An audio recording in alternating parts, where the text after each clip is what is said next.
Olá, você já ouviu falar sobre justiça retributiva e justiça restaurativa no âmbito do direito penal? Eu me chamo Arthur Camargo e se você se interessa por esse tema, fique aqui até o final para juntos construirmos uma ideia do que se trata esses dois conceitos.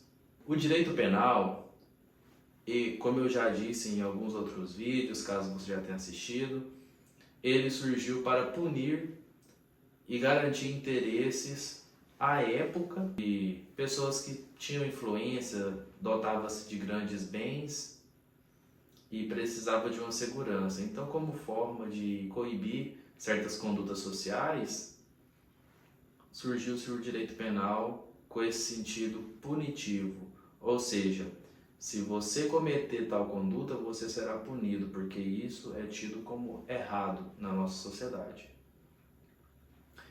Então, a justiça retributiva, ela vem nesse sentido.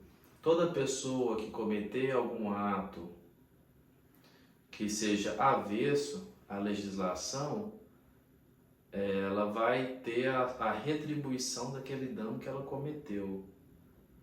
Como assim, Arthur? Por exemplo, a pessoa ela cometeu um roubo, subtraiu coisa alheia móvel de outrem mediante violência ou grave ameaça. Em linhas gerais, a pessoa abordou você, por exemplo, portando uma arma de fogo ou talvez segurou em você e te ameaçou de morte mesmo sem estar com nenhuma ferramenta, nenhum artifício, nenhuma arma. E com o objetivo de subtrair a sua bolsa, subtrair seu celular e se evadiu e você ficou sem seu bem. A justiça retributiva, ela analisa essa conduta da seguinte forma: a pessoa que cometeu esse ato, ela foi infame, ela não teve caráter suficiente para deixar de cometer esse ato lesivo. Então, ela precisa pagar por esse ato. E o que é esse pagamento? Ela vai ter que indenizar aquela vítima. Isso, pessoal, falando de forma ideal, ela vai ter que restituir o bem daquela vítima, vai ter que indenizá-la, né, mediante aí um pagamento de multa, e ela precisa ficar em cárcere, ou ela precisa de um momento de reabilitação, vamos chamar assim, o regime semiaberto, o qual ela vai ficar em uma colônia agrícola ou industrial, com certas restrições ali de liberdade e de direitos, submetendo a pagar por aquilo que ela fez. Ela vai receber essa obrigação de tanto restituir como pagar consigo mesmo os frutos que ela teve naquela conduta criminosa. Por outro lado, nós temos a justiça restaurativa, que vai enxergar essa relação sem tanta aspereza, mas vai aproximar a vítima e a pessoa que cometeu um ato criminoso no sentido de fazer uma reconciliação.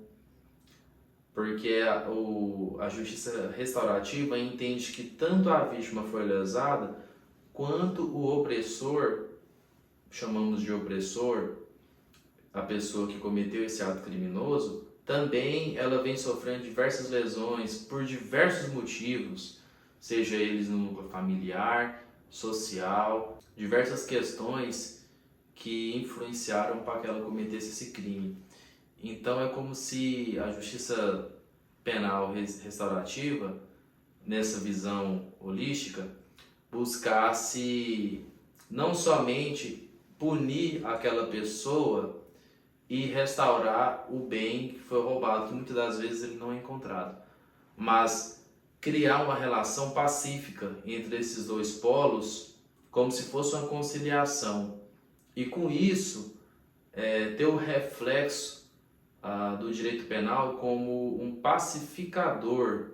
Então a pessoa ela vai cumprir pena, caso ela seja condenada, não apenas para pagar pelos seus pecados, mas como forma de ser reeducado, partindo do pressuposto que ela já se conciliou com aquela vítima, que ela já não carrega aquela vontade de fazer vingança e aquela sensação de que o Estado está se vingando dela por conta que ela fez. Mas, pelo contrário, o Estado abraçou ela, resolveu aquele conflito e, mediante essa prisão, a pessoa vai ser incluída em programas que vão reeducar aquela pessoa, que vão dar acesso a leituras de livros para remir pena e vai modificar o status quo da sociedade. Então, o direito penal ele vai atuar como um conciliador dos conflitos, ainda que continue existindo crimes, condenações, penas privativas de liberdade e restrições de direito. Mas o simbolismo que se traz por isso e a forma com que acontece vai buscar pacificar essas relações e criar um ambiente, social melhor.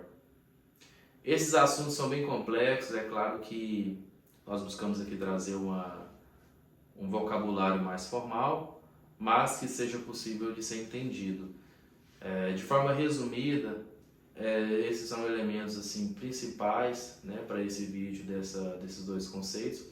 Espero que você tenha entendido, se necessário assista vídeo outras vezes. Se contribuiu de alguma forma para você, deixe seu like, deixe suas contribuições nos comentários e aguardo você em outro vídeo. Até mais e bons estudos!